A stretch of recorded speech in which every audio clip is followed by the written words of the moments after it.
and we modify it for today's modern and digital era, especially for the fastest growing female population, which is women who dress traditionally. And I'm talking about the Muslim, hijabi Muslim, the observant Jewish women, the Pentecostal women. They are getting more involved in activities and in sports, but nothing is really designed for them.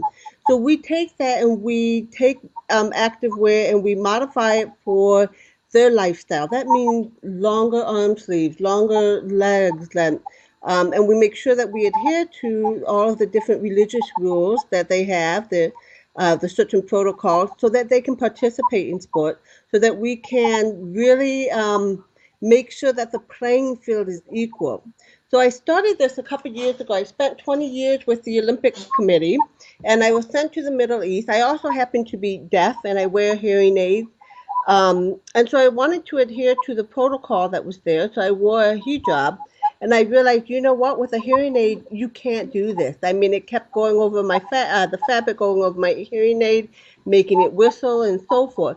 So I designed something. I had ear holes and something that covered up that had complete modesty, and it worked. So a lot of the women, the female athletes who are of the Olympic caliber, were saying, you know what, we want that because we don't have a hijab that is designed for endurance wear, that's designed for activity, that doesn't have the fast drying properties and so forth. So I said, sure, I'll make this for you. It was just a regular, my design or whatnot. They needed it for their earpieces, for their sunglasses, for their glasses.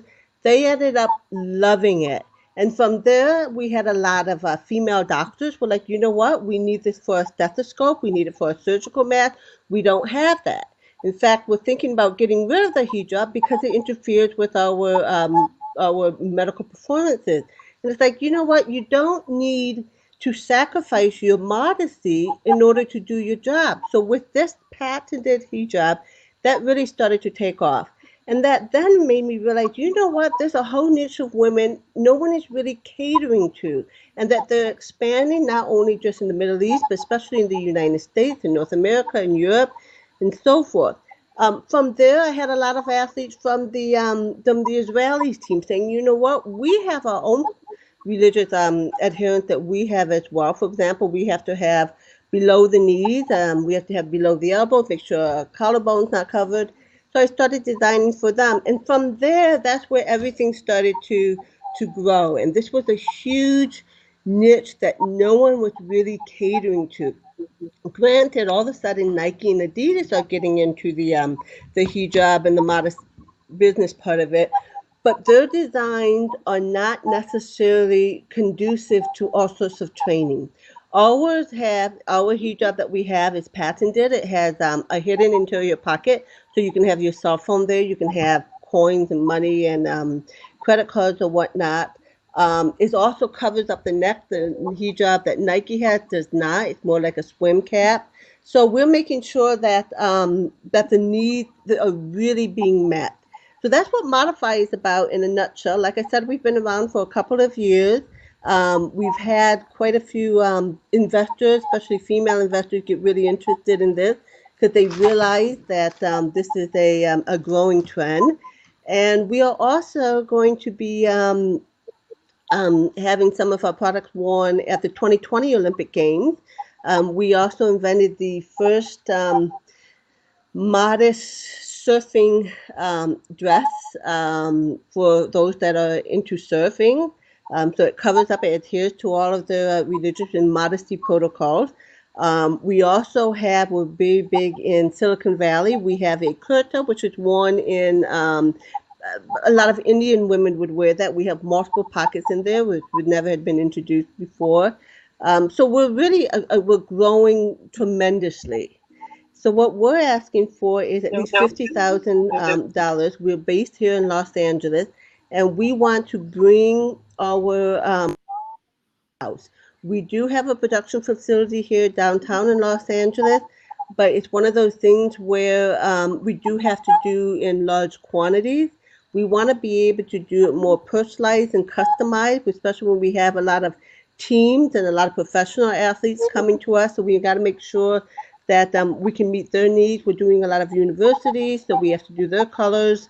So if we had more control over the production status, that's going to even escalate our business more so. Understood. So you said 50,000. Pardon me?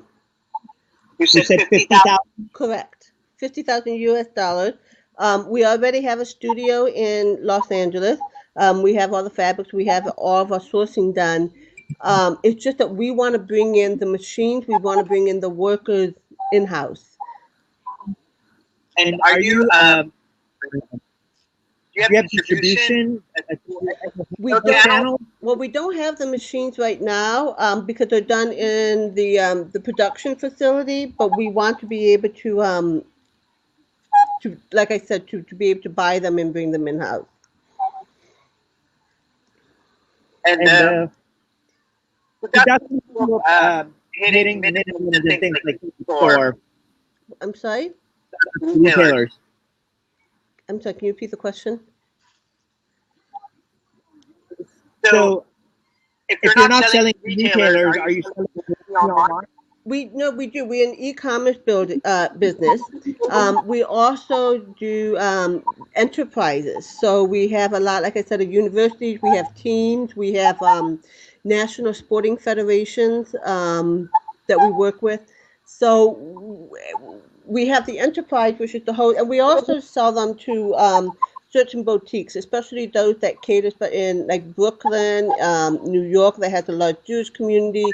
We have a couple of boutiques in Orange County, California, that has a large Muslim community in Detroit, Michigan. So we do have a lot of individual boutiques. We don't have our own store, which is not something we're looking at right now.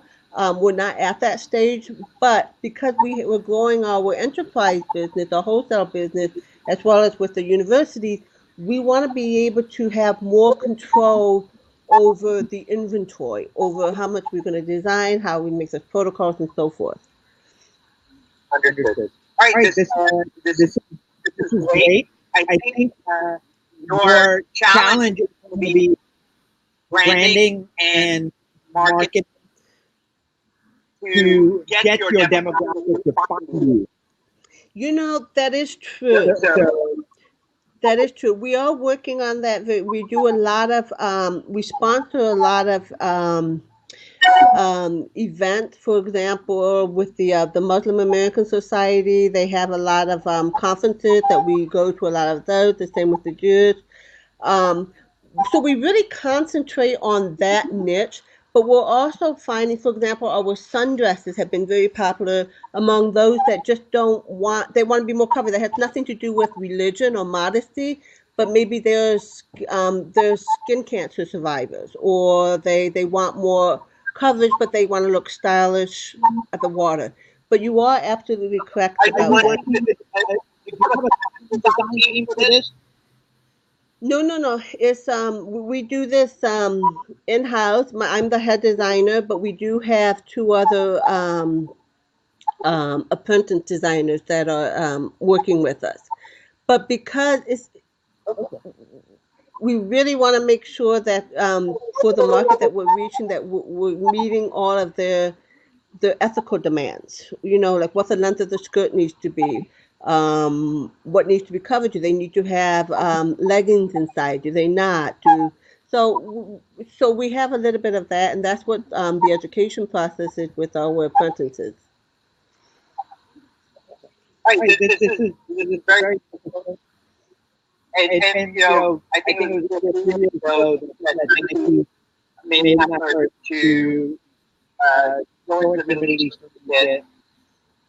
I think what you're describing is more true, more moderate, and with a broader reach to with a multi-faith focus. So I think we need to look at the trend towards modern fashion out in Europe, particularly in Paris. There's a couple of places out there that are really good work. Yeah, we're looking at a lot of that. We do have a patent on our hijab, and it's like I said, it's the first hijab ever for the digital lifestyle. It has the pocket, it has the ear hole, so you can have your Bluetooth, you can have your earpieces. So that's something Nike and the other places won't be able to touch.